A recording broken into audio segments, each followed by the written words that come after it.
Assalamualaikum. Waalaikumsalam, Prof. Prof. Prof Tamim, Prof Shukran. Alhamdulillah, Prof. Alhamdulillah. Alhamdulillah, Prof Kamal. Alhamdulillah, fi khair. Pak Habib, apa kabar? Alhamdulillah, fi khair. Alhamdulillah, sudah lama. Alhamdulillah, lama. Lama tak bertemu. InsyaAllah. InsyaAllah kebangi lagi nanti, kebangi. Ahlan wa sahlan, ahlan wa sahlan. Ahlan bikum. Allahu Akbar. Prof. Kamal, how are you, Prof. Kamal? Alhamdulillah, Prof Tamim. Very good to see you. Alhamdulillah, we are very glad to see you today. Alhamdulillah, Prof. Alhamdulillah. I am very happy that Prof Shukran informed us that Alhamdulillah. will be renamed on November the 5th. Yes, Prof. Inshallah. November 5th, yeah, Dr. Prof. Yes, yes, yes. Good. November 5th after Jummah. After Jum'ah, it's going to be Physical a and physical meet. and virtual, both. Hybrid. Virtual also. So I hope to be there, inshallah. Yes, yes, we have seen your invitation. We are sending the invitation to you. Yes. We finalized everything yesterday. Okay, good. Alhamdulillah. Professor, Assalamu alaikum.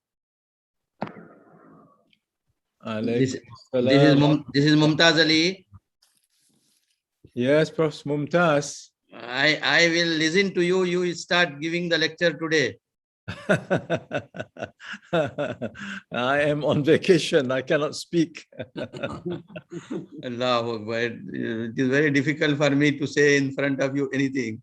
No, not at all. Alhamdulillah. Alhamdulillah.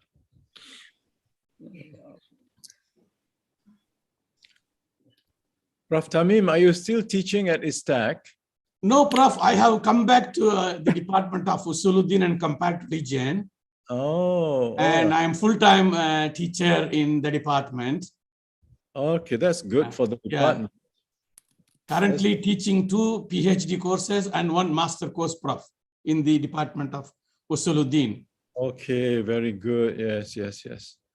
Because you are the greatest mutakallim in the still a student of Kalam.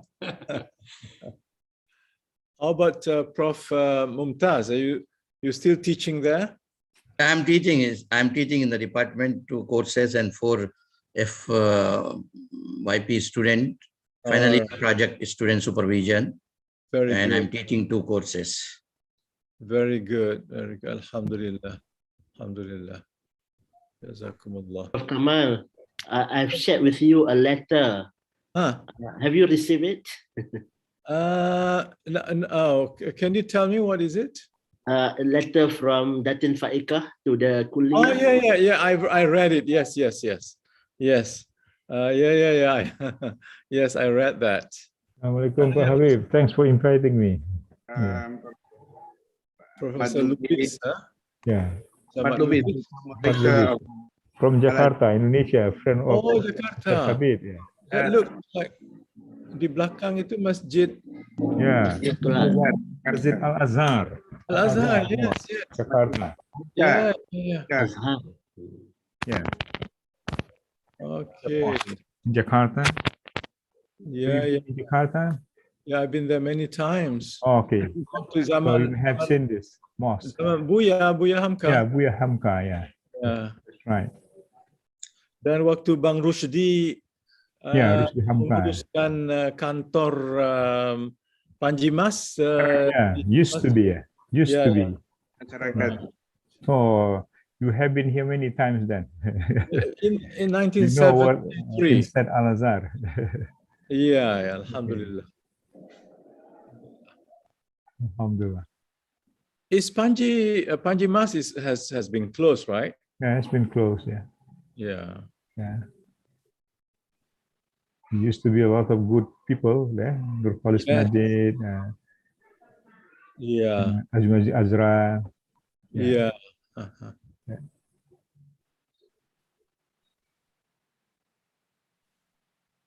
Professor Shukran, how are you? Habib, I'm fine. Thank you, Habib.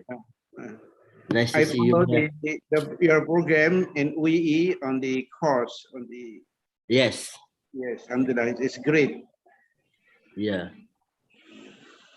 On the Islamic. psychology.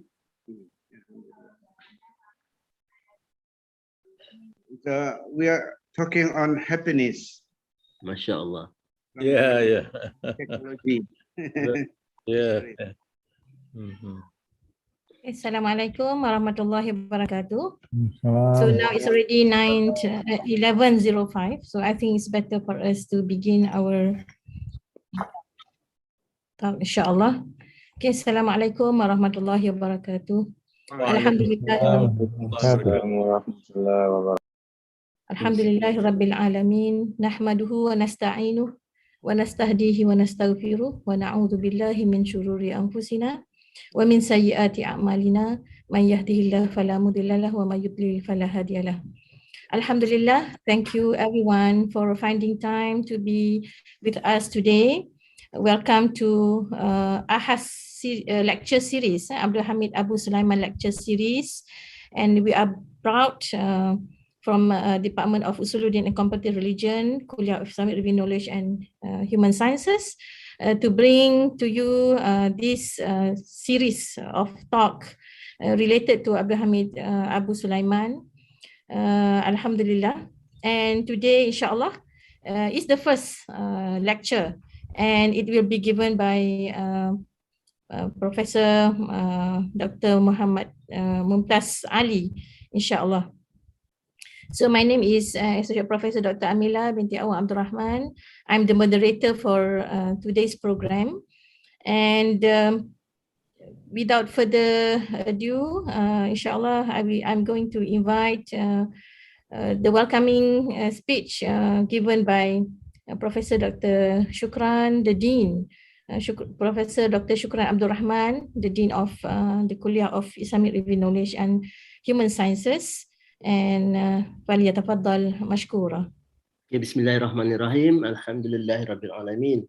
Wassalatu wassalamu ala ashrafil anbiya'i wal mursalin wa ala alihi wa sahbihi ajma'in. Rabbi shrah li sadri wa yassir li amri wa hlul 'uqdatam min lisani yafqahu qawli. Amin. Thank you, Dr. Amilah, the head of department for Usuluddin and Comparative Religion, Professor Muhammad Kamal Hassan, the ex-rector of IIUM, right, Professor Tamim Usama, my academic advisor when I was a student last time. Okay, Professor Mumtaz Ali, the resource person for this first Ahas series or lecture series. Thank you very much, Professor Mumtaz Ali, for your willingness, readiness, and commitment to deliver this first lecture on Ahas lecture series. I would like to also welcome our participants from IIUM, outside IIUM, outside Malaysia as well. Ahlan wa sahlan. Welcome to this first Ahas lecture series that we organize in conjunction with the naming of Kuliah of IRKHS after Professor Emeritus Dr. Abdul Hamid Abu Sulaiman. Okay, we have been requested by the university to organize series of lecture which is named after Abdul Hamid Abu Sulaiman, the founder or the one who has established this kuliah in 1990. Right, so thank you very much to the Department of Usuluddin Comparative Religion for your readiness to take up this invitation. We have actually invited all departments to organize Ahas lecture series, and Usuluddin and Comparative Religion starts this lecture series. Inshallah, in 1 month or 2 months' time, there will be another lecture series to be organized by another department. And we will hopefully continue to do this series of Ahas lecture. All right, as all of you are aware of, we are going to launch, or we are going to officially celebrate the naming of this kuliah after Dr. Abdul Hamid Abu Sulaiman on the 5th of November. Okay, you will be invited to witness this momentous event, inshallah. It is going to be done virtually and also physically. about 50 or 60 people will be allowed to attend the physical event. Professor Kamal, your name has been included in the attendees who is going to witness the event, inshallah.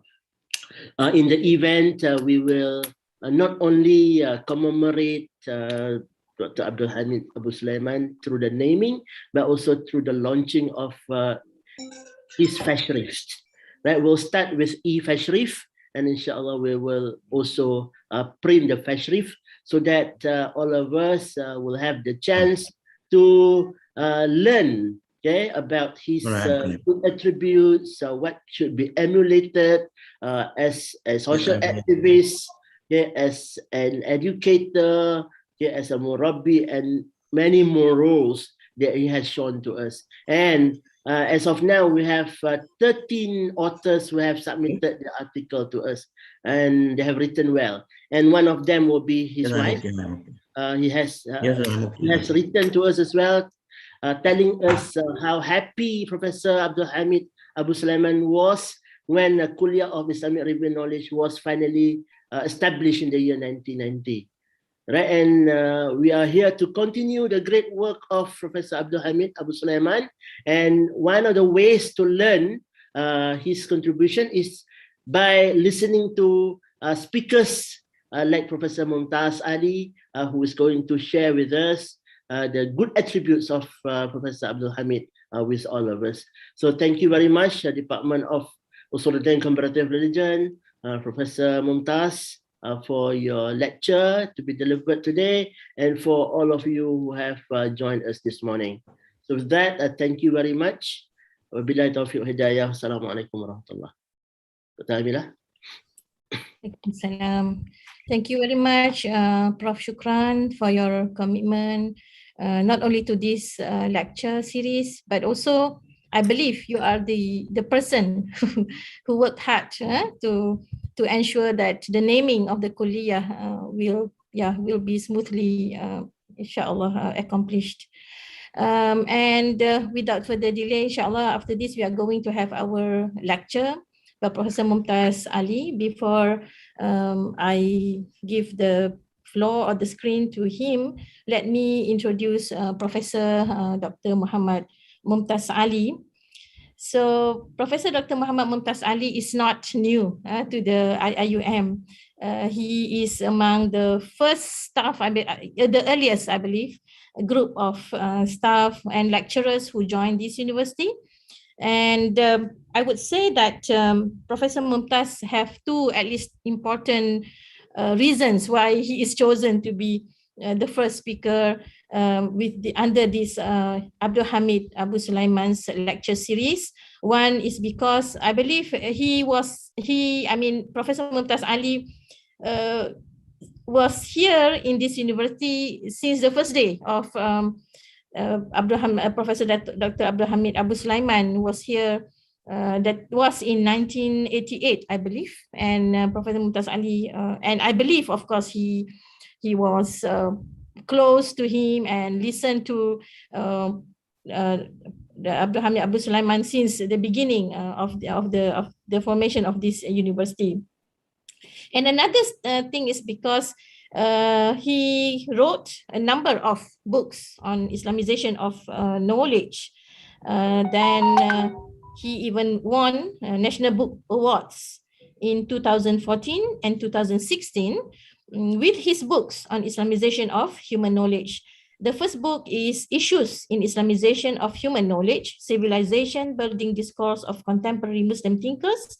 And the second book is Islamization of Modern Science and Its Philosophy, a Contemporary Civilizational Discourse. So that is Professor Dr. Mumtaz Ali generally. So I would like also to thank Professor Mumtaz to be willing to have this talk. Then without further ado, I would like to invite Professor Mumtaz Ali. Then you have 45 minutes to deliver the lecture before we continue with the question and answer. And falyatafaddal, Professor.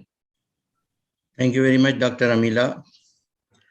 Auzubillahi minash shaitani rajim. Bismillahir rahmanir rahim. Nahmadahu wa nusalli ala rasulihil kareem. Mabad. Honorable Tansri Professor Muhammad Kamal Hassan, my beloved Dean, Professor Shukran bin Abdul Rahman, Dean Kuliya of Islamic Revealed Knowledge and Human Sciences, Professor Dr. Tamim Usama, Chairman, Seminar Committee, Department of Usuluddin and Comparative Religion, Dr. Associate Professor Amila Awang, Head Department of Usuluddin and Comparative Religion, Professor Habib from Indonesia, Brother Ahmad Lubis from Indonesia, other professors, brothers, sisters, my students, Assalamu alaikum wa rahmatullahi wa barakatuhu. Let me thanks at the very outset to Allah subhanahu wa ta'ala, who out of his blessings provided this platform to discuss something about one of his good servant who spent all his life serving Allah subhanahu wa ta'ala. Thank you very much.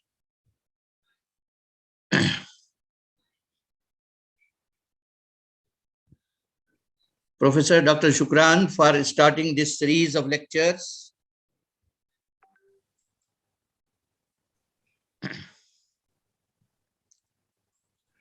And inviting me to speak on my beloved brother, Dr. Abdul Hamid Abu Sulaiman's contribution to Islamization of knowledge. As I said before the program started, in the presence of Professor Muhammad Kamal Hassan, my mentor, my murabbi, it is difficult for me to say something. But program is already organized, arranged, so I am under obligation to say something. I was expecting that I am given 1 hour because Dr. Tamim Usama told me 1 hour you can speak, and Dr. Amila said just now 45. So I do not know how to manage. I hope that she will give me some more time. But anyway, I will try my best to focus and remain within the topic. I had decided to say a few words in the introduction, then some words about Abdul Hamid's background and the background of Islamization of knowledge, and Dr. Abdul Hamid's contribution to Islamization of knowledge. There are 4 books which are helpful to understand the views of Dr. Abdul Hamid Abu Sulaiman on Islamization of knowledge and also to understand his contributions to IOK. The first book is Islamization of Knowledge, General Principles and Work Plan, published in 1982 with the name of author Dr. Ismail Raji Al-Faruqi. The same book was again published in 1989, but this book does not carry any name as author. But in introduction, it is mentioned clearly that this new edition is re-edited, expanded, and modified some of the things, and few new modifications, some new editions have been done. And this was published in 1989. Then during the stay in IIUM, Dr. Abdul Hamid Abu Sulaiman came up with another book, Crisis in the Muslim World, which was published in 1993. There is another book by Dr. Abdul Hamid Abu Sulaiman, which is very relevant for Islamization of knowledge and his contribution, that is Towards an Islamic Theory of International Relations, New Directions for Methodology and Thought. Again, This book was completed in 1973 and first published in 1987, but the latest edition is 1993. Dr. Abdul Hamid Abu Sulaiman and my beloved professor Tansri Dr. Muhammad Kamal Hassan both had the chance to contribute to Islamization of knowledge in theory and practice, because both of them were appointed as the rector of International Islamic University in Malaysia. They translated theory into practice during their time. Thanks to Allah subhanahu wa ta'ala. Dr. Abdul Hamid was a thinker for me and for many other people. So he thought and left behind some useful thought. May Allah grant him excellent reward. I benefited from his thought and actions. His works helped me to understand IOK in its proper perspective. Before I elaborate his contribution, I want to share some views about Abdul Hamid. He was born in Saudi Arabia, grew up in Makkah. He observed Islamic Ummah suffered from several setbacks.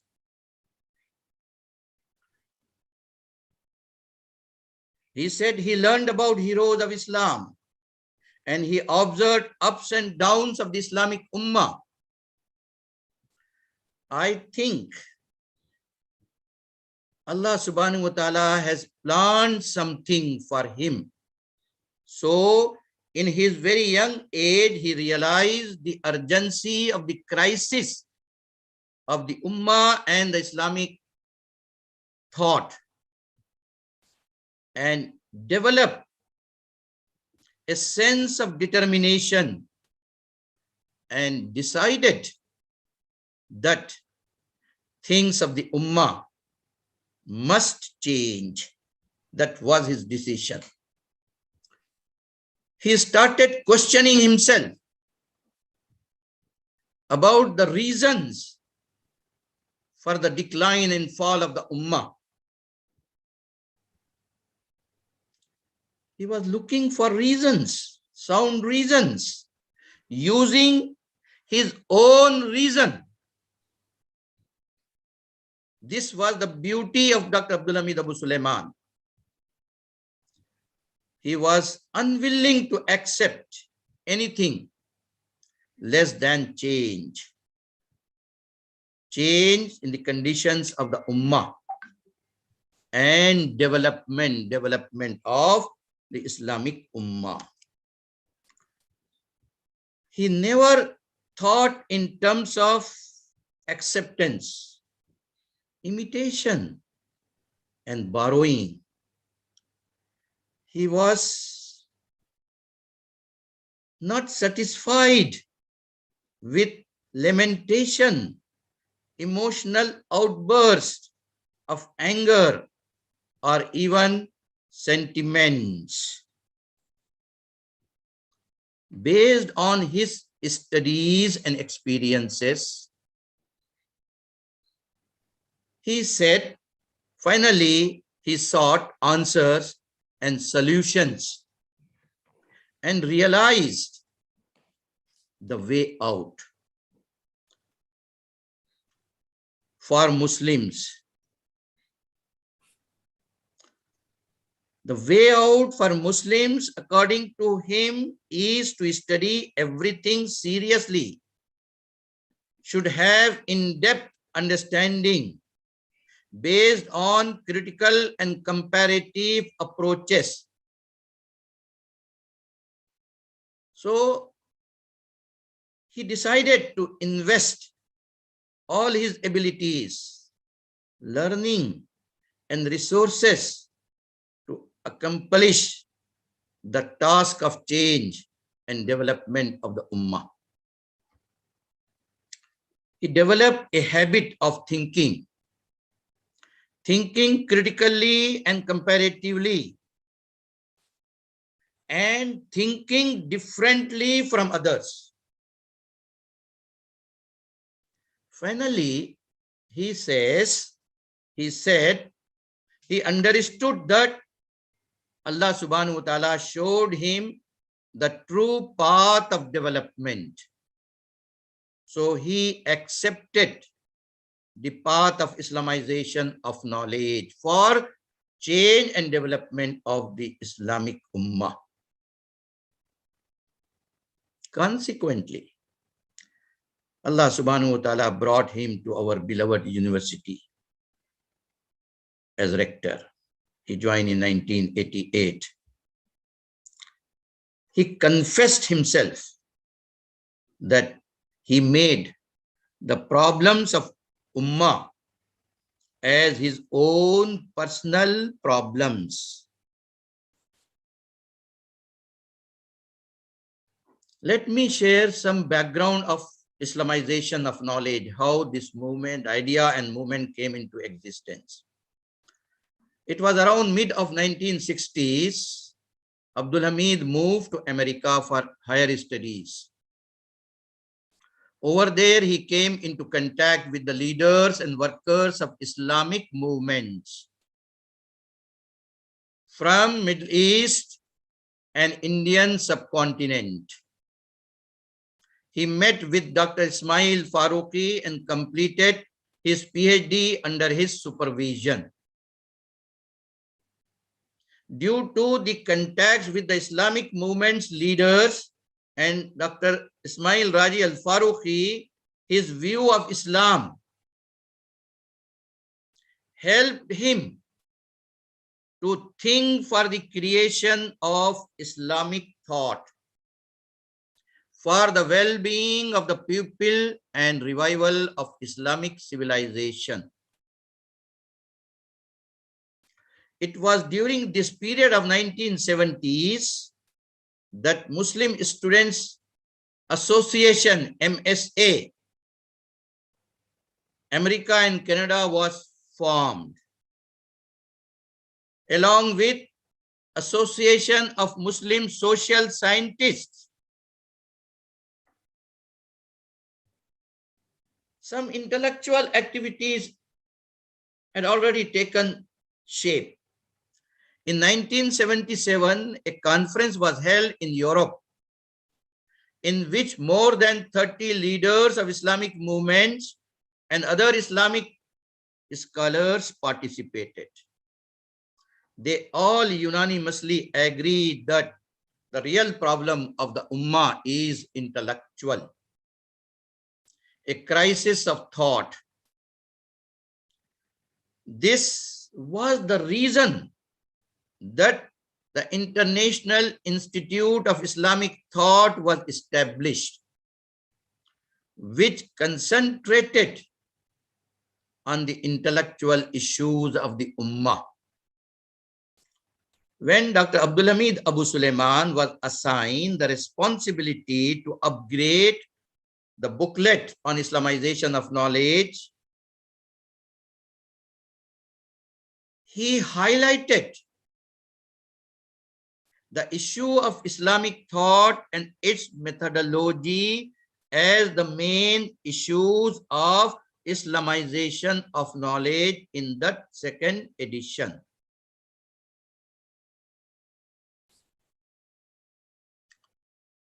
Abdul Hamid analyzed the situation of the Ummah, keeping in mind the framework of Islamization of knowledge.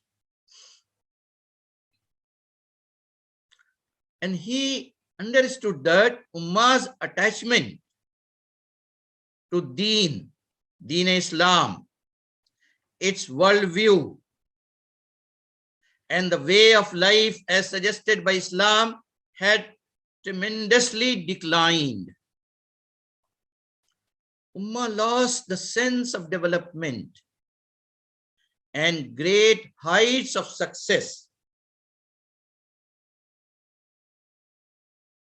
Even he realized that the scholars had distracted themselves from the original sources of Islam, the Quran and Sunnah. This distance from the main sources caused intellectual crisis and deficiency in the minds of the Muslim scholars and in Islamic thought. At the same time, a systematic, comprehensive, and sophisticated campaign launched against Ummah by the movements of Renaissance and Enlightenment created more problems.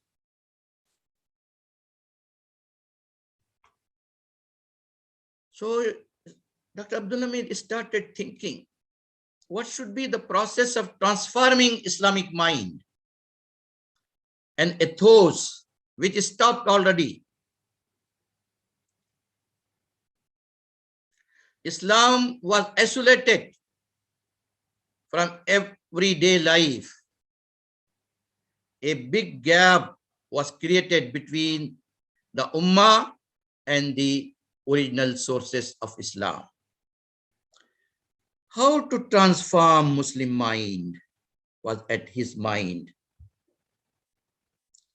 How to transform thinking process and Islamic vision was the greatest challenge, according to him, for the Ummah. And he found answers. The only way is through proper education, through the process of education. But what kind of education? This question raised the intellectual challenges related to knowledge, education, methodology, thought, and frame of reference. Other questions related to this were raised. What is good or suitable for the growth and development of the Ummah in light of the Quran and Sunnah? How to regenerate its thoughts process, which can guide Muslims on the path of liberation, intellectual freedom, and development. Abdul Hamid thought Ummah must be capable to distinguish between the right course of action and wrong.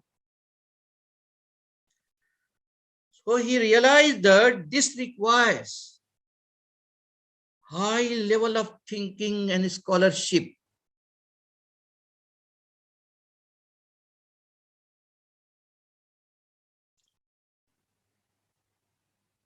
To address the issue of intellectual thought process, he found, like Ismail Farooqi and many others, the biggest obstacles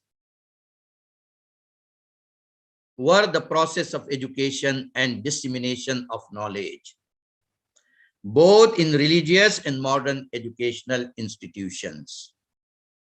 All this helped to come up with the idea of change of epistemology and development of the concept of Islamization of knowledge. So Dr. Abdul Hamid Abu Sulaiman,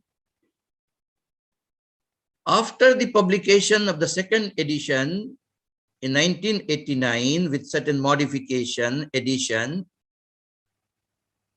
highlighted that the focus of IOK is now directed from mere production of textbooks to the development of Islamic thought and its methodology. Since then, I understand and I feel the focus of IOK is on the development of Islamic thought as well as textbooks. Development of Islamic thought and its methodology is at the core of IOK. For this purpose, Ismail Farooqi, Abdul Hamid Abu Sulaiman, both in the first edition and the second edition, highlighted, identified certain conditions of Islamization of knowledge. Those who understand this movement, this concept, and are ready to do some practical work, they should fulfill certain conditions. In the first edition, under work plan, the mastery of the modern discipline was identified as one of the necessary steps, followed by the mastery of Islamic legacy. But in the second edition, edited by Abdul Hamid, the mastery of the legacy was emphasized as the first step, followed by the mastery of contemporary knowledge. But in chapter 6, this point was further elaborated under the subheading indispensable clarification, and mastery of modern sciences was included as the first step once again.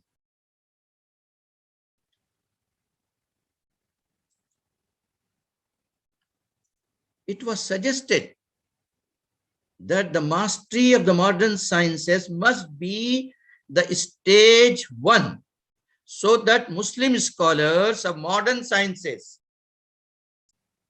must be able to have command over modern sciences. They must be capable to benefit from the useful aspects of common human heritage. They must be capable to assimilate those disciplines and to represent their usefulness and their proper perspective, so that all useful dimensions of modern sciences, disciplines, must be able to serve Islamic ideology, Islamic vision, and Islamic ideals in the present age. To achieve this goal, the Muslim scholars must, of a necessity, have command over the fundamentals of Islam as embodied in the Quran and Sunnah, and understood and applied universally throughout the ages. Muslim scholars of all disciplines must have an adequate understanding of various Islamic texts, so that they can relate to their specialization. And Dr. Abdul Hamid, during his tenure in IIUM, observed this condition when he appointed the academic staff. It was also argued by him that Muslim professional must be fully conversant with Islamic legacy, a point which was further elaborated by Professor Muhammad Kamal Hassan under relevantization of Islamic sciences. This issue was not absent, but does require emphasis and focus, thanks to Professor Kamal Hassan, who emphasized this point in his writings. Muslim scholars must be able to shift what is correct, useful, precious, has emanated from genuine Islamic spirit and ideals from the past.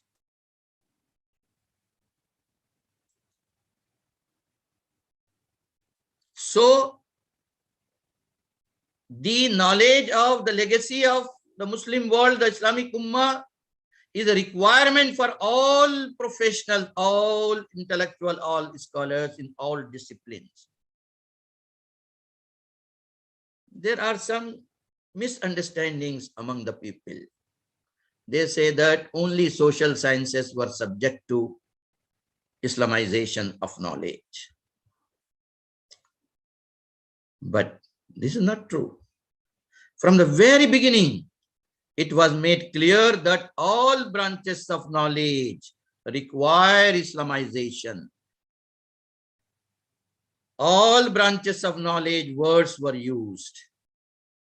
The fact is that in the first edition itself, it was repeatedly said that all disciplines, the humanities, the social sciences, the natural sciences must be reconceived and rebuilt, given a new Islamic base and assigned new purposes consistent with Tawhidic framework of unity of knowledge. Alhamdulillah, Professor Kamal Hassan also emphasized this point, and he clearly mentioned about the natural sciences. They also require Islamization. It was again repeated in both the books, first edition, the second edition, that every discipline must be recast so as to embody the principles of Islam in its methodology, in its strategy, in what it regards as its problem, its objectives, its aspirations. Giving an example of science and technology, Dr. Abdul Hamid explained what do we mean by Islamization of science and technology. He clearly said Islamization means in science and technology providing guidance, correct direction, correct objectives, correct philosophy in the best interest of humanity. It does not necessarily mean that they have to be different in the material or professional particulars. No, not at all. Dr. Abdul Hamid was very much concerned about the term, phrase, Islamic revealed knowledge. I think in IIUM, it was his obvious contribution. For Dr. Abdul Hamid, integration of two educational systems into one was the very first step of Islamic philosophy of education. The second stage was the stage of Islamization of modern knowledge and relevantization of Islamic sciences. IIUM achieved this integration.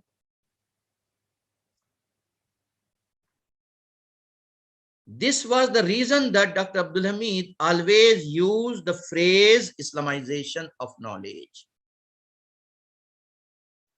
and changed the name of Center for Fundamental Knowledge. He gave a new name to CFK, the Department of Islamic Revealed Knowledge and Heritage. I used to argue with my students especially, why was the need to use the term Islamic Revealed Knowledge?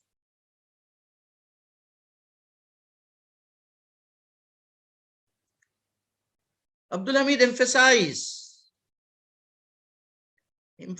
always on the use of the phrase the Islamic revealed knowledge. And this was very meaningful. Later on, as we see, when our kuliya was formed, once again, he used the same phrase and he gave the name to our kuliya, the kuliya of Islamic revealed knowledge and human sciences. Why? Because according to Dr. Abdul Hamid, the Islamic revealed knowledge always occupied highest place in the history of scholarship. It emphasizes, the Islamic revealed knowledge itself emphasizes the need for empirical and powerful rational arguments, empirical data and powerful rational arguments. So, Islamic revealed knowledge is the starting point of all sorts of thinking and understanding for all professionals, according to Dr. Abdul Hamid Abu Sulaiman. Professors, professionals teaching in any Islamic university must be capable to go to Islamic heritage and understand the essence, the spirit of the Islamic revealed knowledge. There is one more misunderstanding or confusion. And I realized that one of my own teacher said, Islamization of knowledge just stands for consumption of knowledge, has no concern with the creation of new knowledge. Some people think IOK just stands for consumption of existing knowledge. It does not emphasize the need of creation of new knowledge. But the fact is that the need of the creation of new knowledge was always emphasized, and it was made vibrant by Dr. Abdul Hamid in the new second edition. And this new second edition says, I quote, "This edition affirms that IOK is a continuing process and that major goals of IOK are achieved through the accumulation and development of new ideas in various fields of knowledge." New ideas in various fields of knowledge. So IOK stands for the creation of new knowledge, new thought. For understanding this point of the development of new thought, new knowledge, we need to look into two books. The first, 1982 to 1989. This is the journey of IOK in the light of these two books.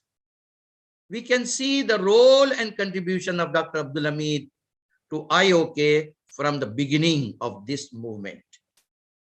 It is said clearly in the second edition that the publication of Islamization of knowledge, general principle and work plan was the result of the papers and speeches delivered at various conferences by Dr. Ismail Farooqi and Dr. Abdul Hamid Abu Sulaiman. It is also recorded in the second edition that it is re-edited by Dr. Abdul Hamid Abu Sulaiman. First 4 parts of the original English edition remain basically unchanged. However, some important modification and additional concepts and ideas have been presented. So the new edition offers greater understanding I'm reading and quoting here. I'm reading the quote, and emphasis is mine with red color.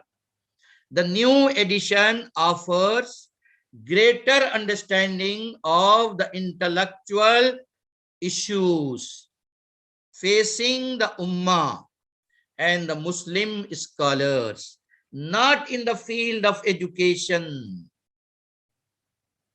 and academic activities, foremost in thought and methodology. But since 1989, the ultimate ambition of IOK movement is to provide a new but an intellectual base and framework to knowledge and education, inspired by and imbued with the worldview of Islam. It was Dr. Abdul Hamid Abu Sulaiman who emphasized and made it clear that the main concerns of this particular movement of our time have been the development of epistemology, development of methodology, development of Islamic thought, development of new knowledge, educational growth, development of textbooks, and development of human beings and human societies. Finally, the development of cultural and civilizational aspects of life, society, and the world. It is wrong, therefore, to say that IOK movement focuses mainly on the academic exercise and stands, according to some, for the preparation of new textbooks from Islamic perspective alone. All Islamic universities in the Muslim world are in reality expected that they would generate new knowledge, new theories, new models, new thought based on improved or new methodology of Islamic thought. This was the reason that Dr. Abdul Hamid time and again proclaimed IOK is neither a reform movement which stands merely for rational academic concern, as Fadlur Rahman raised the issue that rational concerns in education is very important. But for Abdul Hamid, he did his best in second edition to put the IOK in its proper comprehensive intellectual perspective, following the spirit of first edition.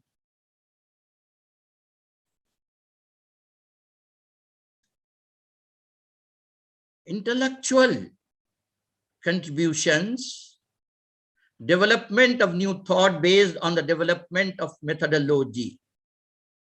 Educational system has the biggest obstacles. So naturally, they address the issue of education. From Islamization of knowledge perspective, the reform of education, how educational system should be reformed. This quote is available in the first edition as well as in the second edition with minor changes of some words here and there.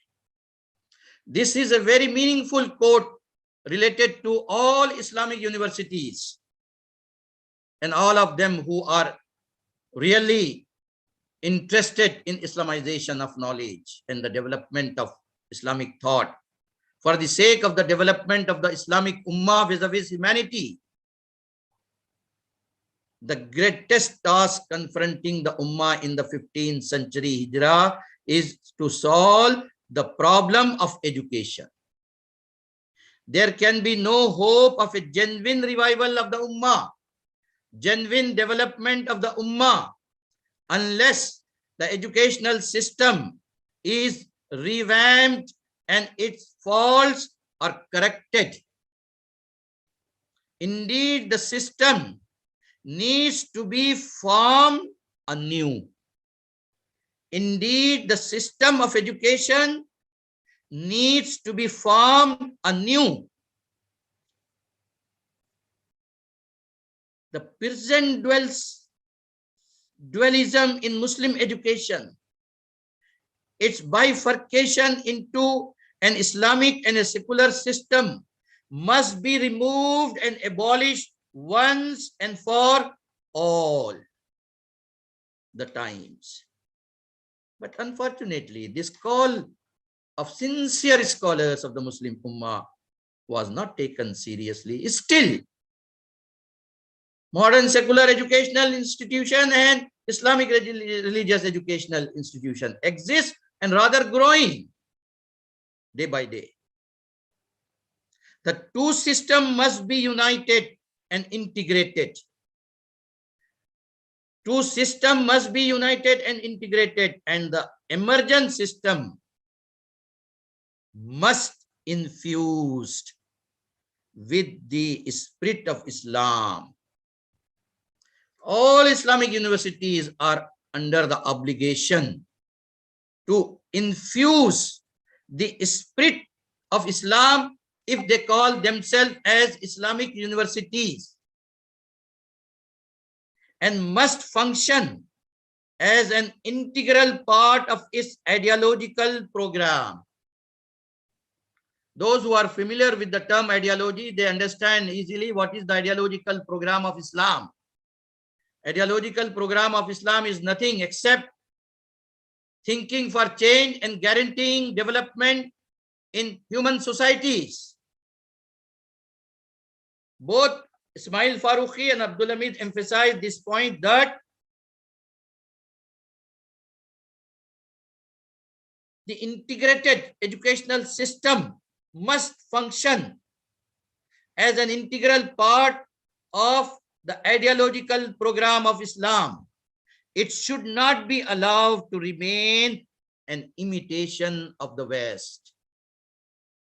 It should not be allowed to remain an imitation of the West, nor should it be left to find its own way, nor should it be tolerated that it serves merely the economic and pragmatic needs of the student for professional training, personal advancement, and material gain.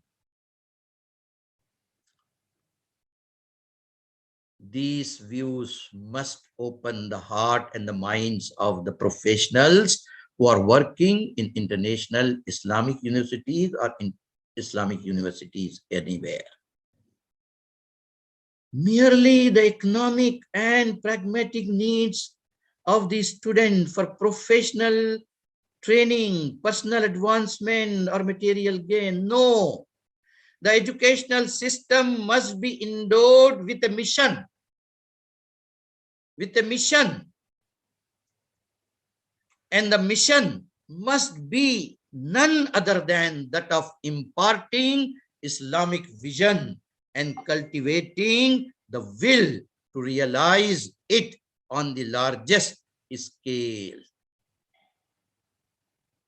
Thanks to Professor Kamal Hassan, who elaborated the mission of IIUM clearly.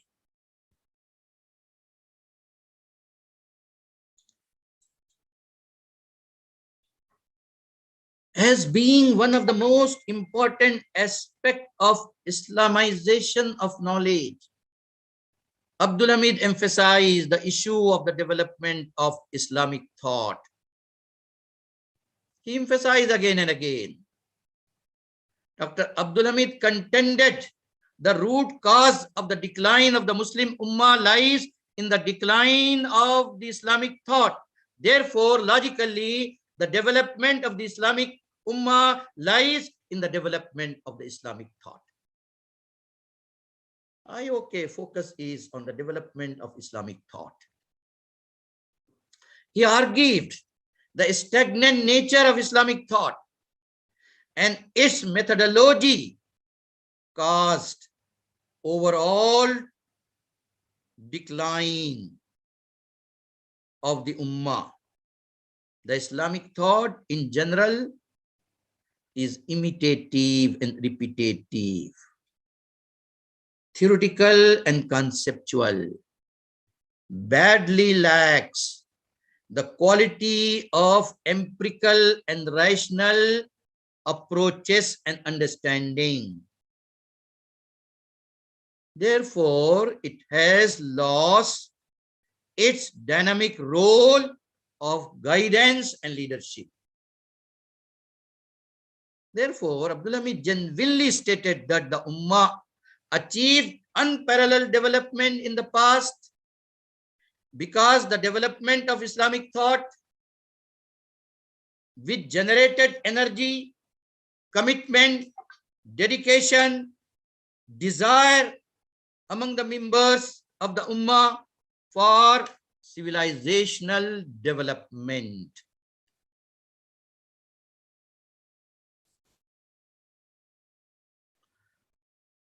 IOK also emphasized on the need of development in Islamic methodology or traditional methodology.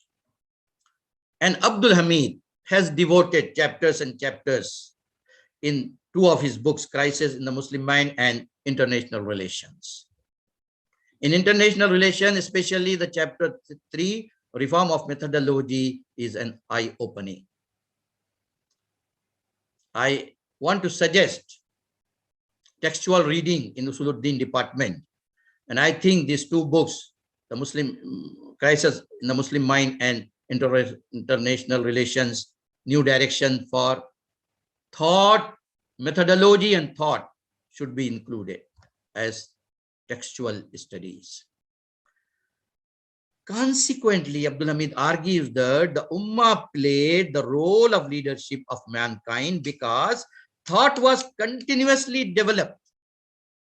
The dynamic Islamic thought was generated on the basis of a proper reading of the fundamental text of Islam, the Quran and Sunnah, in time, space, context, based on observation and experience of surrounding social realities in which the scholars were living and interacting. He gave an example. I quote, Europe, armed with dynamic ideas and efficient methods based on the empirical and rational approach, confronted the static and rigid Muslim frame of mind, which rested on textual deduction within the limits of the early Muslim models. The Muslims' thinking had lost touch with reality, social reality, political reality, scientific and technological reality, and they were incapable to for the regeneration and reorientation in the light of new developments and demands.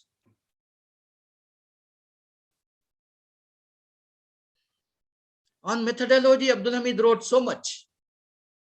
He explained the issue of time, space in detail, as I said in his book. And he maintained that the change of time and space requires the change of the structure of social institutions. If the Islamic thought does not respond to the required structural changes, it will lose its dynamism. Any reform that ignores, Abdul Hamid argues, any reform that ignores this fact of or suggests otherwise does not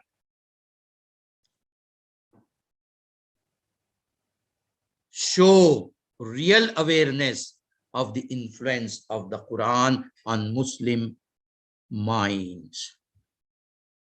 He identified some of the shortcomings of the traditional methodology and commented that classical as well as contemporary scholars and thinkers for the most part overlook the concept of time-space principle and its relation to the structure and application of research methodology. In addition, they also ignore the importance of empirical data and the employment of a rigorous, rational, and systematic approach. They need to take into consideration both text and reason and social realities. They are not empirical and experimental and do not at a time use both induction and deduction. Dr. Abdul Hamid asserted that there is an urgent need to make the empirical, rational, systematic approach as an integral part of traditional Islamic methodology.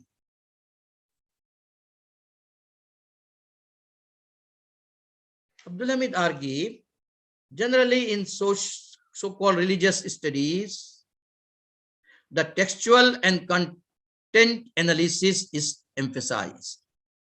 No serious attention is paid for the systematic application of reason and sense perception. Consequently, scholars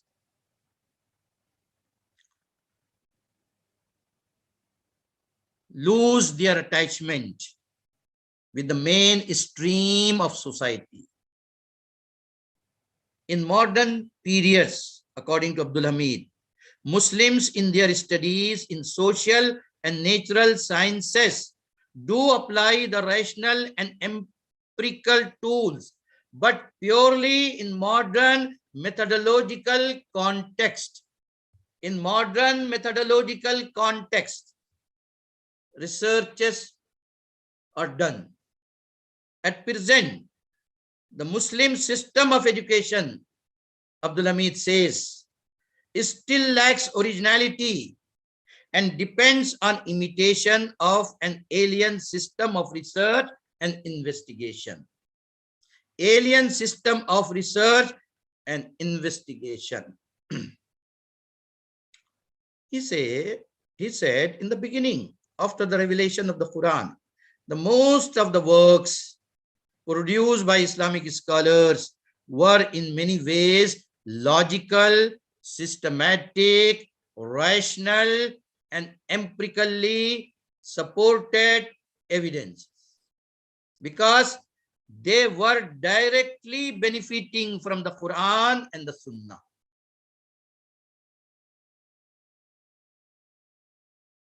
No doubt, Abdul Hamid argues, Islamization of knowledge movement started with the realization of the problem of modern knowledge and education. But later on, it was explained and extended to the context of the rise and fall of the Islamic Ummah. Islamic methodology, Islamic thought and civilization. The fall of Islamic methodology, Islamic thought and Islamic civilization. In this way, a kind of relationship was established between knowledge, education, methodology, Islamic thought, development of the Ummah by Dr. Abdul Hamid Abu Sulaiman, and emphasize. He said, if we are determined to achieve the sustainable development, There is no other way except to bring development in Islamic methodology, in ways of doing research from Islamic point of view, in Islamic thought, in everything. Since then, Islamic thought and methodology have become the central themes of the movement of Islamization of knowledge. Dr. Abdul Hamid, based on his studies, experiences, and diagnosis of the ummatic problem, claimed that in the past, the methodology of Islamic thought was developed systematically and applied by the scholars for reading and interpretation of Islamic texts in time, space, context. If we argue with our good committed Islamic brothers who are involved in Islamic activities for the last 30, 40 years, they are not ready to think anything fresh.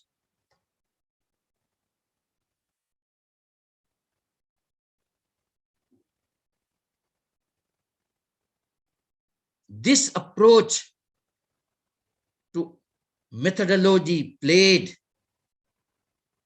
a big role in developing Islamic thought because they were directly going to the realities as well as to the original sources. In this methodology, neither any reform was introduced, nor it was further developed during preceding centuries.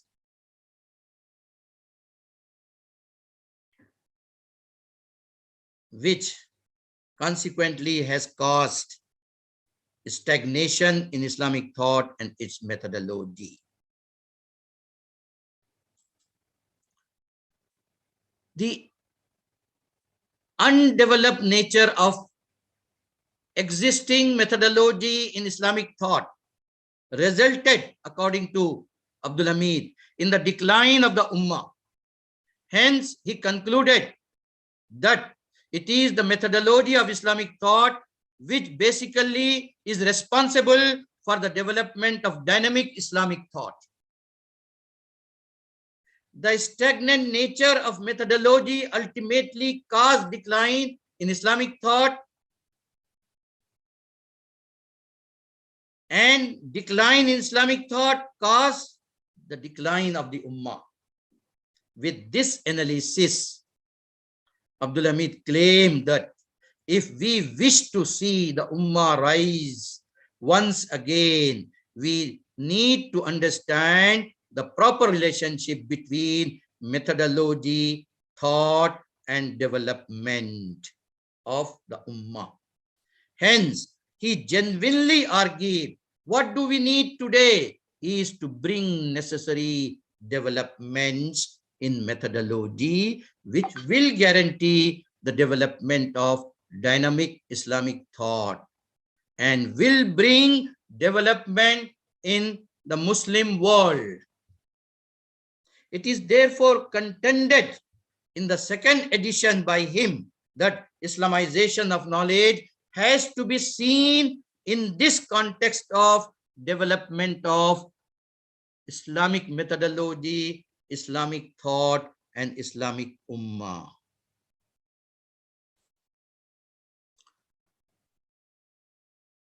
The stagnant nature of methodology ultimately caused, according to Abdul Hamid, decline in Islamic thought, and decline in Islamic thought caused the decline of the Ummah.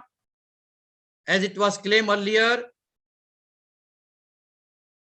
Abdul Hamid said, if we wish that the Ummah rise, once again, we need to understand the proper relationship between methodology, thought, and development. Hence, he genuinely argued, what do we need today is to bring necessary development in methodology.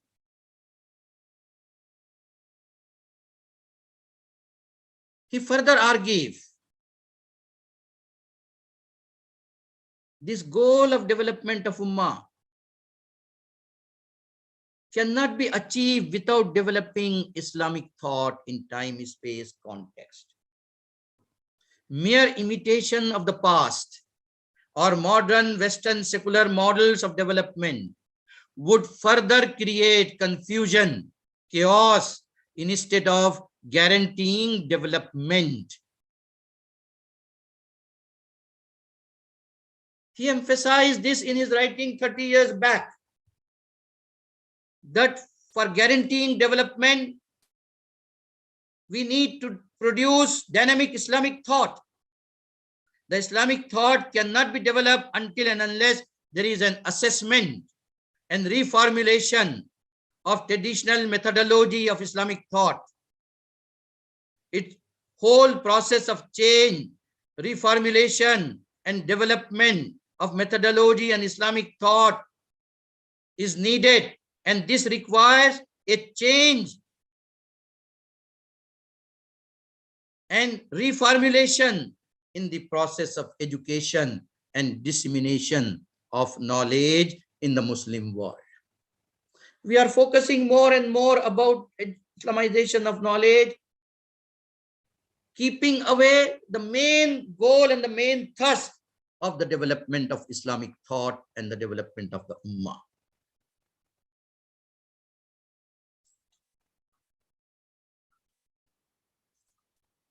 Abdul Hamid contended further, we have to go through the process of change, development in the existing body of knowledge and educational system. It will help to provide, to develop a new mindset of the members of the Ummah. With a change in mindset, it is expected scholars of the Ummah would be able to bring change in methodology as well. It will bring dynamic, it will create dynamic Islamic thought. This change and development in methodology and Islamic thought would finally bring a change in knowledge, education, and mindset. And all this will have to be done in the light of the text of Islam, the Quran and the Sunnah. The whole process of change and development in knowledge, education, methodology, and thought is now designated as Islamization of knowledge. I'm coming to close my presentations, very close.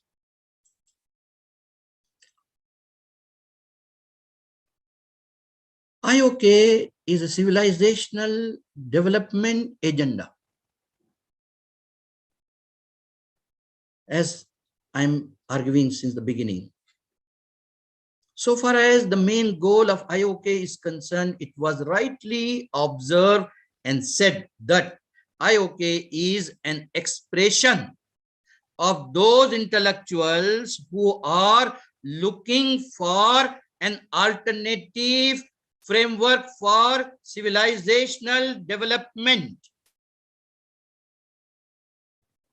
And we are determined to bring that civilizational alternative development.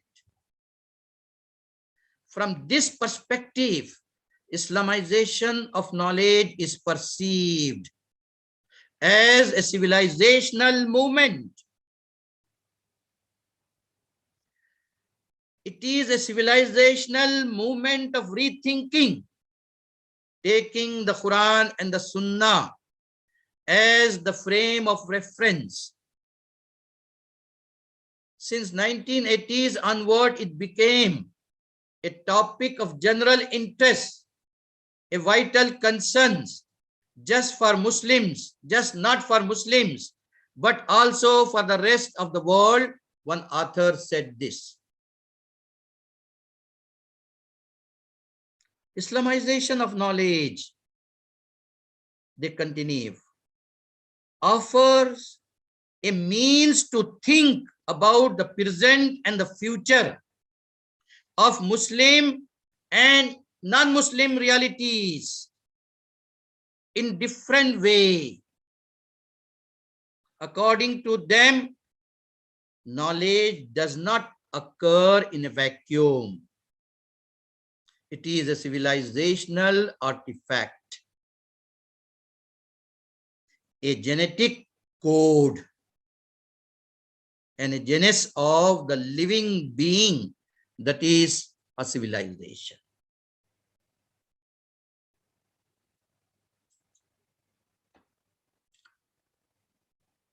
Coming to conclusion, Dr. Abdul Hamid Abu Sulaiman, in his book, International Relations, New Directions for Methodology and Thought, had raised the most important issues of Islamic thought and its methodology and their stagnant nature. He had fairly established a link between decline of the Ummah and the stagnant nature of Islamic thought and its methodology. The same ideas further have been introduced and elaborated in the discourse on IOK by Abdul Hamid, especially in the second edition. They are fundamental for a better future of the Ummah. Hence, he said, for the Ummah, the Islamization of knowledge is at the moment a matter of ultimate priority. We cannot sacrifice this at any cost. It aims at developing a methodology for Islamic ideology, purifying it of all impurities, corruption, isolation, inertia, and different distorted vision from which the Ummah has suffered. Islamization aims at reinvigorating Islamic thought and its methodology by giving it access to the main fountain heads of the legacy of the Ummah. Its purpose is to achieve mastery of Islamic thought in various branches of human knowledge in order to build a sound contemporary Islamic base for dynamic action in spheres of life and civilization.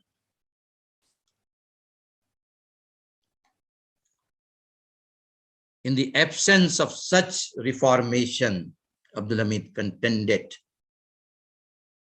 reformation of thought and methodology, all of our efforts, activities are bound to be ineffective and insipid. It is important, therefore, to remember that without reformation of thought, thinking process, and in the absence of genuine, clear vision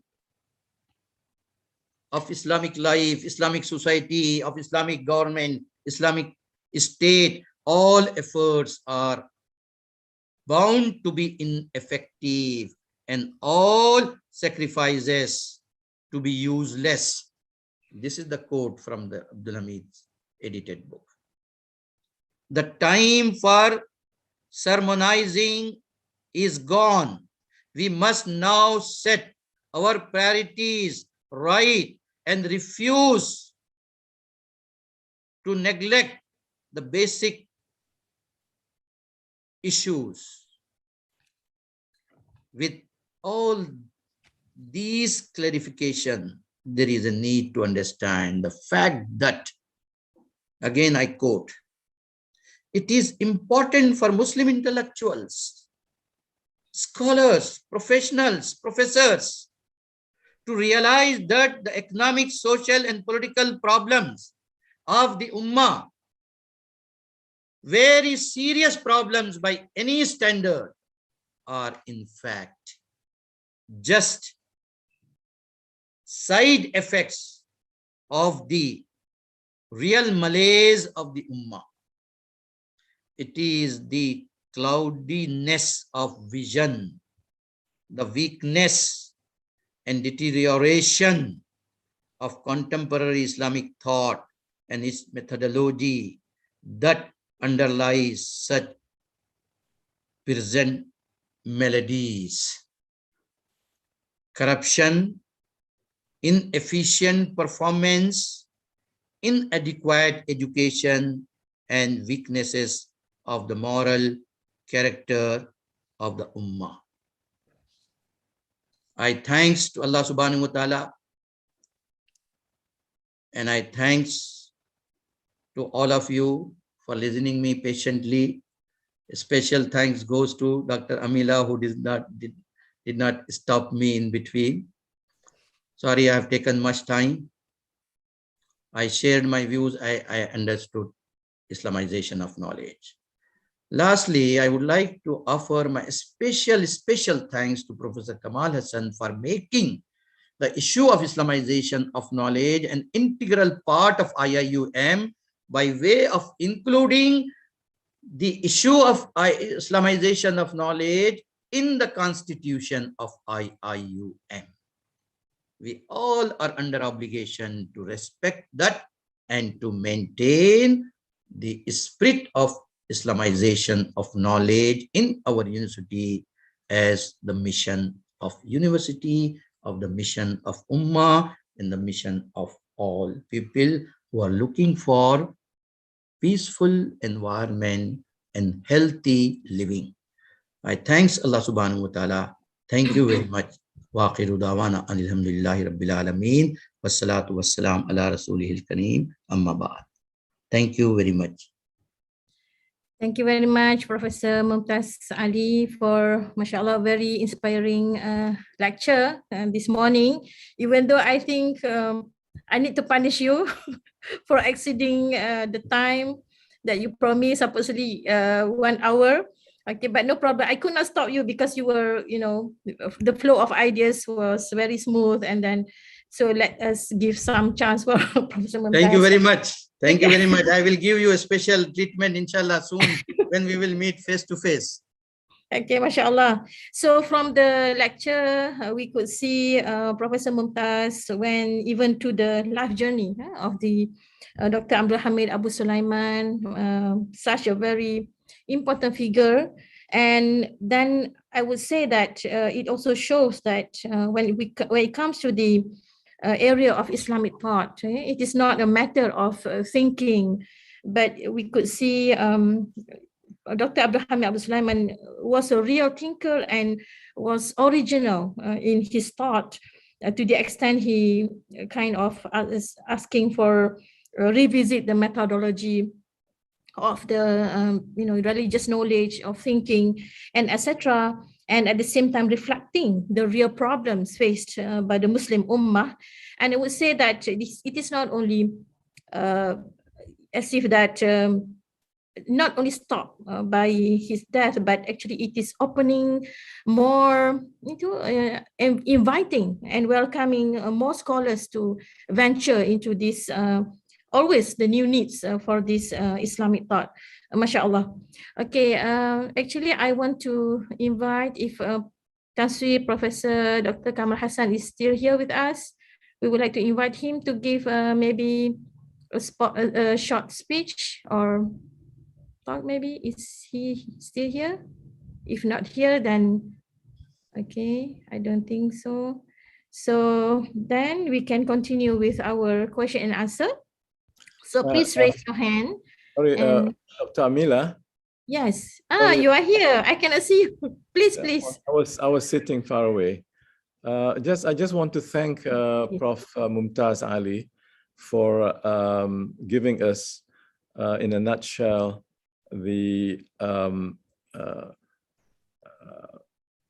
would say the intellectual jihad of Dr. Al-Marhum, Dr. Abdul Hamid Abu Sulaiman. However, I wish this can be complemented later based on the non-English sources. He has written more in Arabic than in English. And the latest collection of his writings are all in Arabic. There are about 12 chapters in the latest book, which came out this year. So that will complement what Prof. Mumtaz did a good job in dealing with his earliest works. The first, the second, the third, the fourth. Yeah, but the later, he concentrated more on child education and also development of universities. But child education became his obsession towards the life at the end of his life. So I hope the department can organize another talk, this time focusing on his Arabic works, and then you can make a comparison with that. So that's all I want to say. Thank you very much. Anyway, Prof. Mumtaz, for elucidating his early thoughts and his early concerns. Jazakumullah. Thank you very much, Tan Sharif. You know my limitations. You are very familiar with me. So I had to focus on these books. Never mind, let it be the first, Yes. the first part. The second part. I am aware of this, that he is focusing on children's education and children needs. I am aware of that. Okay. Thank you very much. Thank you. Thank you very much, thanks to Professor Muhammad Kamal Hassan. I think I remember also the last time I met him in the guest house inside the university, he mentioned on this, and I believe it is part also of the process of Islamization, because education is really important, and of course this is about the future of the Ummah. Okay, without further ado, now I would like to open for question and answer for session, and for those who want to ask question, you can maybe raise hand. We open first to the direct question before we read in the chat.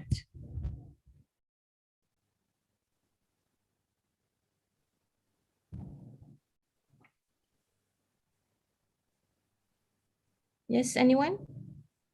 Maybe participants are hungry, they want to go for lunch. You make them hungry. Something. But they are present here. They did not leave the session. Yeah. May I? Yeah, please. Yes, Professor Habib. Warahmatullahi wabarakatuh. Waalaikumsalam. Alhamdulillahirabbil alamin wassalatu wassalamu ala asyrafil anbiya wal mursalin Muhammadin wa ala alihi wa ashabihi ajma'in. I would like to express my sincere thanks and gratitude to Professor Mumtaz Ali and my highest appreciation for his comprehensive and systematic presentations. And I'm happy that you mentioned that what has been done by Professor Abdul Hamid Abu Sulaiman in his IOK is a civilizational movement. Civilizational movement on the framework of the Islamic worldview based on Al-Quran and Sunnah, and the Tawhidic worldview is very important. And I would like to mention something about the impact. The most important from what has been done by Professor Abdul Hamid, it gave a great impact to the Muslim world in the university as well as in the civilizational life, in the cultural, social life of the Muslim and activities. Yeah. Because actually Professor Abdul Hamid has touched the very significant in the Muslim mind, the touch deed, yeah, the what we call the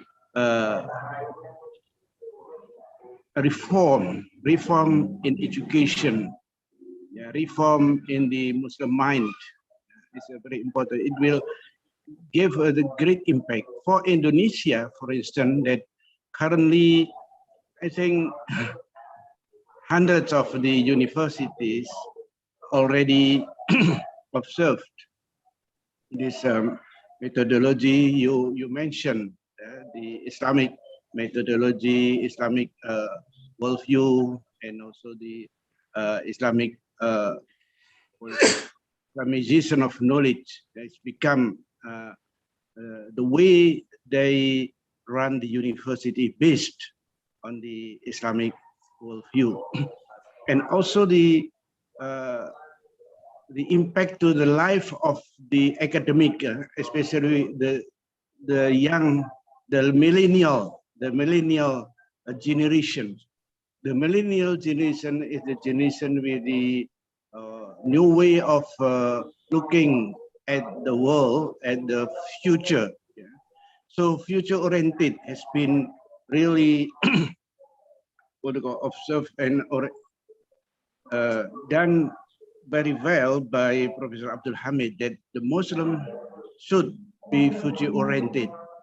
And the younger generation currently, just for your information, that during these 2 months, with the direction of Professor Dadu Jamil, yeah, and Brother Fauzan, Nurdin, Brother Aslam Hanif, and Brother Shahran, we have done several programs. One of the program is daily lectures on the Islamic IOK, on the Islamization of knowledge.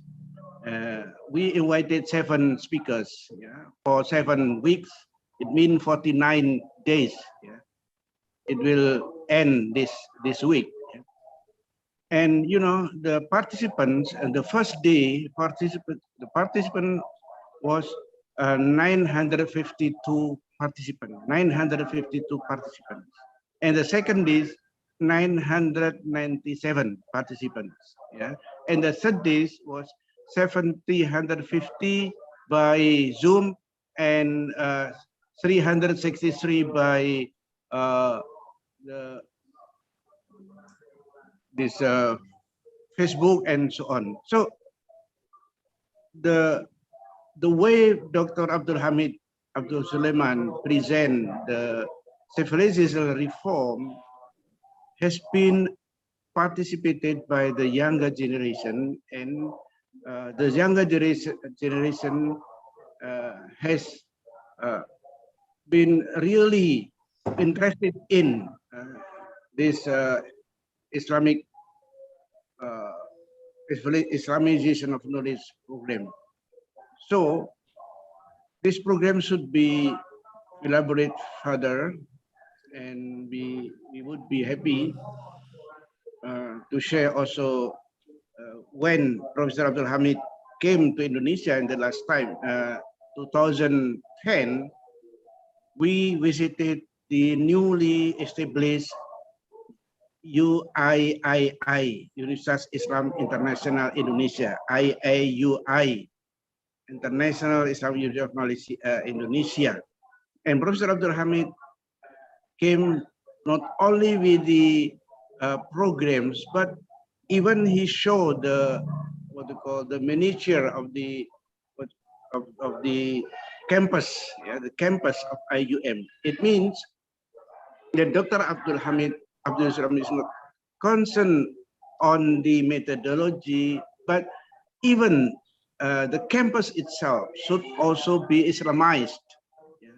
And we came to the deputy president, to the vice president, and Professor Abdul Hamid Abdul Sulaiman explained very well on the idea of IOK and on the Islamic campus. Yeah. So Islamization is not only in the thought, in the mind, but even in the campus. Yeah. Professor Abdul Hamid really helped us very much. And once again, I would like to thank Professor Mumtaz that you have done very well in this regard, and I would like to see your writings, and certainly all of us will wait for your writing on this. Thank you very much. Assalamualaikum warahmatullahi wabarakatuh. Thank you very much, Prof. Habib, for your additional remarks. Thank you very much. Allah may bless you. Okay, can we have other question?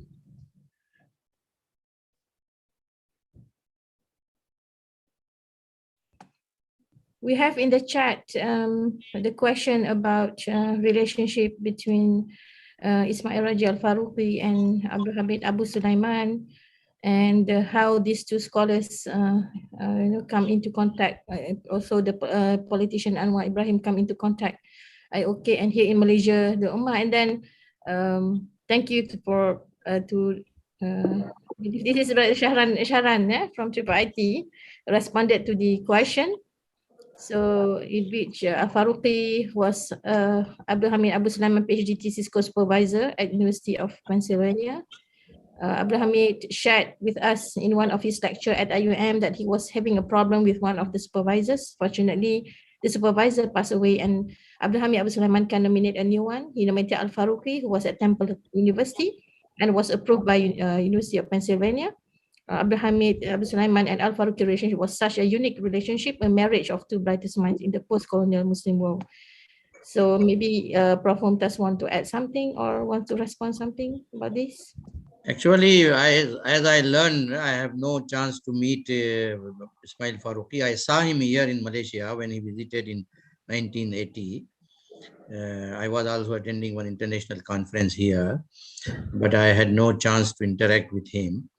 So what I learned that gradually when MSA was established, it was considered a part of Islamic movement, and AMSS was established. So in these programs, Muslim students who were influenced by different Islamic movements, they invited Ismail Faruqi to give some lectures. In this way, Ismail Faruqi came into contact with the Islamic leaders and workers of the Islamic movements, and finally he changed his point of view and he stood for Islam and Islamic ideology and Islamic mission. Abdul Hamid Abu Sulaiman luckily joined him as a student to complete his PhD thesis. So you can see what was cooking in the mind of Ismail Faruqi was reflected in his thesis. Therefore, when I read this book, International Relations, and I realized that since 70s, Abdul Hamid as a student and Faruqi as his teacher were thinking in terms of Islamic thought, Islamic methodology, and leading the Ummah intellectually to take Ummah out of the darkness of all sorts of, especially modern West posed, as said, an intellectual challenge. So what should be the intellectual response? Both Abdul Hamid and Ismail Faruqi joined together on this issue, and they work jointly. 2 years before I was there in Chicago, so one of my friends who was also very close to Ismail Faruqi, he told me that Ismail Faruqi and Abdul Hamid were very close, and they were very discussing and issues and realizing that they both have to dedicate to the cause of Islamic thought and to the development of the Ummah. I don't know more than this, dear Dr. Amila. Thank you, Prof. And some of the participants are asking about the slide. So I think better to contact Prof. Mumtaz directly, I would say. Okay, inshallah, I will share with those who would like. So please contact Prof. Mumtaz. Then we still have maybe 10 minutes before the official time of this lecture. So anyone has any, maybe you want to share any ideas and etc. Amila? Yes, Tan Sri, yes. Since Pak Habib is still with us, and he mentioned the establishment of UEEE, and also the how Dr. Abdul Hamid expressed his views on Islamization, not just with regard to the education and intellect, but also the physical layout of the campus. And in IIUM, he put the mosque in the center. Fine, I'm not interested in that, but I'm more interested in how has the UEEI developed over the last few years. From what I read, it has about 180 something students. They're all postgraduate, so it is a postgraduate university, whereas IIUM is undergraduate and postgraduate and pre-sessional, undergraduate, postgraduate. You have 3 levels in IIUM.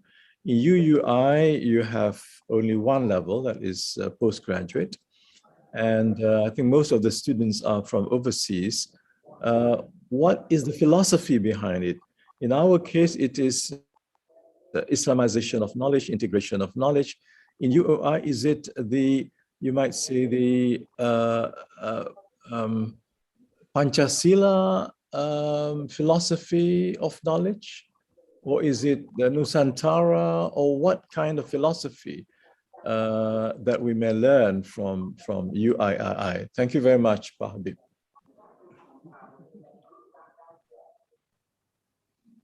Thank you, Prof. Kamal Hassan, for your kind attention. I just would like to share with you the recent development that since last September, the program commenced, and Alhamdulillah,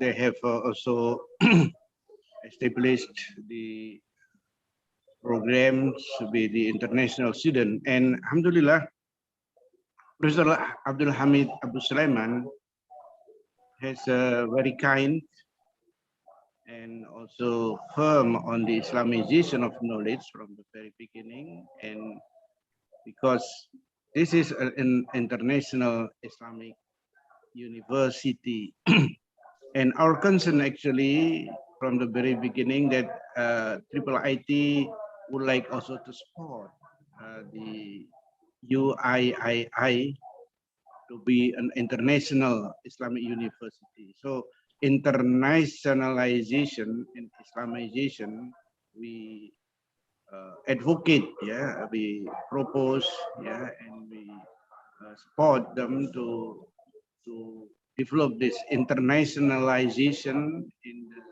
full sense, and also in the Islamization.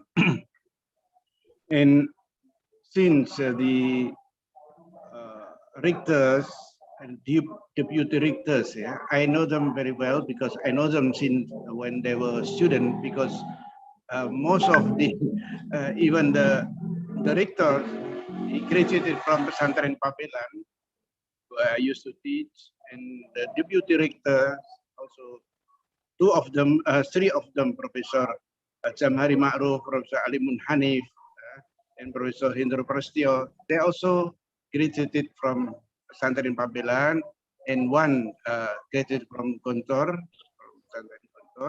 and the deans, Professor Dr. Nina Carmila, is also graduated from Pesantren Pabelan, which from the very beginning, they also adapted the integration of knowledge, like Gontor. Because they graduated from Gontor and also from Pesantren Pabelan. I hope that they would also continue this idea of the integration of knowledge. And Professor Kamaruddin Hidayat himself, when he was rector at the State Islamic University, he adapted the integration of knowledge, ya. Integrasi ilmu pengetahuan. Ya. Because in Yogyakarta, State University Yogyakarta, integrasi dan interconnectivity. But in State Islamic University, UIN Syahid Sarif Hidayat Jakarta, integration of knowledge. Yeah. And I hope that they will continue. And just for your information, this coming, this coming November, State Islamic University, in cooperation also with this university, will organize an international conference, yeah, on integration of knowledge. They also invited some speakers, including Professor Dato Jamil Osman, on the experience in integrating the education and the textbooks writing on the Islamization of knowledge. So, Alhamdulillah, so far, after the visit of Professor Abdul Hamid Abu Sulaiman, where we also suggested them to visit IUM and some other triple IT office, most of the what we call the rector and deputy rectors, they have visited IUM, received by Professor Zaliha and Dr. Bergud, and also the president at the time, the president of the IUM. And they have visited also the triple IT in Jordan, has been received by Professor Fathim Al-Kawi and also Professor Zaid or somebody else. And so the relationship with triple IT, Alhamdulillah, is going on. I'm in the what to call close contact because I know them very well. I am very close personally also with them. And I was asked also by Professor Abdul Hamid and Dr. Umar Kasuli to continue our cooperation with IUI, inshallah. Okay. Professor, thank you very much. Thank you very much, Pak Habib.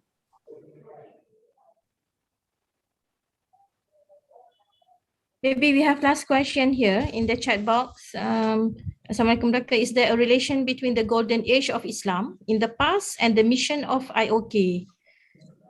Okay, Prof, maybe 3 minutes. You answer. Thank you. Yes, we want to see that golden age of Islam, but we need to understand what is that golden age, Abbasid period or the period of Medina? Which one is golden period? Anyway, there are certain qualities of our period, qualities. For example, justice was done to everybody, fair treatment was provided to everybody, basic needs of the people were met by the government, by the society. This is a kind of period. This is a kind of model which we want to achieve through the development of Islamic thought. When we say development of Ummah, means members of the Ummah should enjoy justice.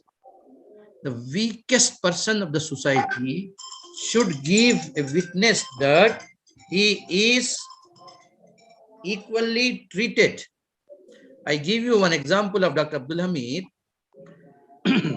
When Dr. Abdul Hamid left IIUM as rector and went back to Saudi Arabia, after 2 years or 3 years, he visited Malaysia. Dr. Zakaullah, Arif Zakaullah told me that our honorable rector, former rector is coming to Malaysia, so and so date, and so is the flight. He provided me all the details. So I thought that I should go and meet him. So I went to airport and I learned that he has already arrived and he is sitting in VIP lounge. So I went to VIP lounge counter. I showed my card, IIUM card. He said, okay, your people are there inside, please go down. So I went there. When I went there, outside the room in which Dr. Abdul Hamid was sitting, one brother was there taking care of the visitors. When I reached there, he stopped me. He said, no, there are a lot of people here. They have no time. You cannot see him here. So I was just standing and I said, okay, no problem. If you don't allow me, I will not go inside. And no, I don't see. So after 3, 4, 5 minutes again, I humbly requested him that just I came here to at least you allow me to go and say salam to him. He said, okay, you go and just come back. Don't stay. Don't take much time. Just come back. So unwillingly, he allowed me. When I opened the door, I saw Abdul Hamid sitting in the center and many VIPs were sitting. I saw him and he saw me. As soon as he saw me, he got up and he walked towards me. And in between we met and he embraced me. I was not a VIP. I was never a VIP in IIUM. But from the very beginning, when I met him first time as rector and until I met last time him in Malaysia, same respect he showed to me. Same respect. I want that kind of model of society. That kind of model of society, I would call it golden society. And definitely, Islamization of knowledge. Recently, somebody has loaded one speech of him on YouTube. He says in that speech of 30 minutes, he says, we are thinking to work, serve sincerely. And really, he was sincere human being. So that he wanted to share that we want to create a society in which all enjoy justice, prosperity, respect, honor. I saw sometime my own students have different attitude. But when I saw Abdul Hamid and Abdul Hamid saw me, he got up from his chair and he came towards me and he received me and he asked me, please have a seat. And after that, he was asking me about something. Then I said, I had promised already, I just come back. So I said, okay, Prof, I will see you later on. I came out. After that, another event is coming to my mind. One student came from Pakistan. He had done MBBS and he was offered Fulbright scholarship for his MS. But he created some interest in Islamic studies. So he came to IIUM. He joined and he wanted to do some studies in comparative religion. So he took one of my course, Islamic ethics. He was making some good comments. So I asked him, please come to my office. I want to talk to you. So he came to my office. I asked him and I motivated him that he should take Islamic thought as area of specialization.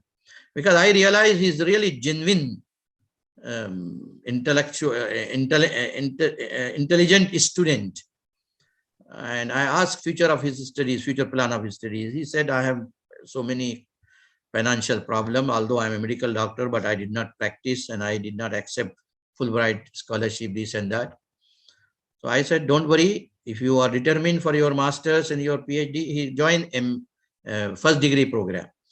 Because he was not from Usuluddin, so department gave, I think, prerequisites. So I said, fine, I will try to find out something. So I wrote to Dr. Abdul Hamid that there is a student who has medical degrees. So our scholar in the past used to be first Hakim and then scholar. They know the physical diseases, so they can cure spiritual diseases in a better way. So when I wrote him a letter, and I sent him, I think already email started or something, or I sent the letter. So he asked me, please send your account number. I will transfer. I asked him 2 years, 6 months, 2.5 years, full support to this student until he completes his master's, and if he goes for PhD, then we will see later on. He simply said, he wrote to me, you just send your account, we will transfer in your account. 2.5 years, I think 18,000 or 20,000 ringgit he transferred, and I gave to him monthly. Later on also I joined. Recently I contacted one of his friends, very close friend of Dr. Abdul Hamid Abu Sulaiman, very close. One student, female student, single mother, daughter, suffering from fees. I asked, can you brother give some helping hand? He sent 15,000 ringgit. First time he sent 8,000 in my account. Next time I asked, can you send directly to the student account? So he sent directly to the student account. Abdul Hamid had this kind of friend with him, himself. And I consider these people are really model of golden age. And they wanted to create this kind of human being who gives respect, who are ready to help the needy people. And there are a lot of people, I know a lot of students have. One day I was in parking lot. One brother asked me, can I have some ringgit, few ringgits? Because my son is without milk. I did not give any response to him seriously. I said, why don't you ask your supervisor something? I said. I thought he is just smilingly joking. But when I went back to my house in the night after Isha prayer, it came to my mind and I started thinking, maybe he was really in need of some money. So next day morning, I came at 8 o'clock and I was searching him. I did not find, so I left a message. Anybody sees him, please ask him to come to my office. So when he came to my office, I told him, I'm very sorry, brother. I took it in a joke or in some smiling way. I didn't realize seriously. What was the situation? He said, really, we were suffering from without food, without money, without milk for my children, my child. And what happened? He said, you asked me to go supervisor. So I went to supervisor. He gave me some money. So I said, I'm very sorry, brother. I'm very sorry. So there are students in our campus who deserve financial help. And sometimes they deserve some counseling. I knew so many students. When I gave them counseling, they resolved the internal problems of the family. And I am learning through this process of Islamization of knowledge, the books which are produced by IIIT. IIIT is playing very good, remarkable role. Because when we joined, when I joined in 87 IIUM, when we started, at that time, books for Dawa purposes were available on different issues. But books from Islamic perspective, academically written, intellectually sound, were not available. When American Journal of Islamic Social Sciences started publishing, and when Muslim Quarterly Journal started publishing, and IIIT started publishing books, we started benefiting from those books, and we use the content and the material of those books and articles in our classrooms, and we realized that students were also benefiting and enjoying from that. For every course, I was given one course, Philosophy of Science. I find so many relevant things. Professor Kamal, when Kuliya was established, identified 3 courses: Early Ummah, Man in the Quran and Sunnah, and Tawheed and Methodology of Human Sciences. Because of IIIT publication and because of American Journal of Islamic Social Sciences and other journals, I collected so many. Professor Anis had become already dean. So I went to him, I told him that nobody is teaching this course, Tawheed and Methodology of Human Sciences. I want to teach. So he smiled and he said, no, we will see later on. We will give it to some other people. He thought I'm not capable to teach that course. So what I did, within a week, I prepared a 7-page course outline. And I took to him. I included references from IIIT books, mostly from IIIT books and American Journal of Social Sciences. Professor Anis Ahmad, he started reading. First of all, he took his pen. He opened his pen because that was his habit, that if I go for anything, he will make some comment or he will make some correction. See, open his pen. 7 page, I remember pages course outline. He started reading from first, second, third until the end. Then he closed his pen and he simply told me, we will offer 2 sections. You teach one, I will teach one. A difficult course, Tawheed and methodology of human sciences, a required course. Early Ummah was also a required course for the whole Kuliya. Man in the Quran and Sunnah was the required course for the whole Kuliya. And these people who took part to establish our university, IIUM and IIIT, all those people have best reward from Allah subhanahu wa ta'ala. This university, IIUM, must be protected to its originality. And we all are accountable to before Allah subhanahu wa ta'ala. Because the real, you see, Islam for me is not a religion at all. Islam is the truth, the reality of this world. Allah is the truth and reality of this world. He is not a religious God. The idea of God is reduced to a religious God. His existence is the truth, reality. And Islam is prescribed by him. You see, no philosopher dare to say that he is Al-Alim, Al-Hakim. Repeatedly Allah subhanahu wa ta'ala said in the Quran that he is Al-Alim, Al-Hakim. All knowledgeable, unlimited knowledge, all wise. This is the truth. So I believe and follow truth. This university is disseminating truth and inviting people to understand the truth. The truth of this world and the truth of the next world and accountability in the next world are the realities. The real rule of law would be implemented on the day of judgment. All those who are killing thousands and thousands of people and developing financial scandals, all would be caught up on the day of judgment. No one can be spared. So, golden age, what is that? We need to understand based on the Quran and Sunnah. And Medina model of the Prophet ﷺ is the golden age. Not the Abbasid period is the golden age. No doubt certain sciences, certain ulums and different things were developed. But the actual life model is the life model of Medina society, where one man has wounded, but he is not taking water for himself, offering to another wounded person, please you drink this water. This is the model of life.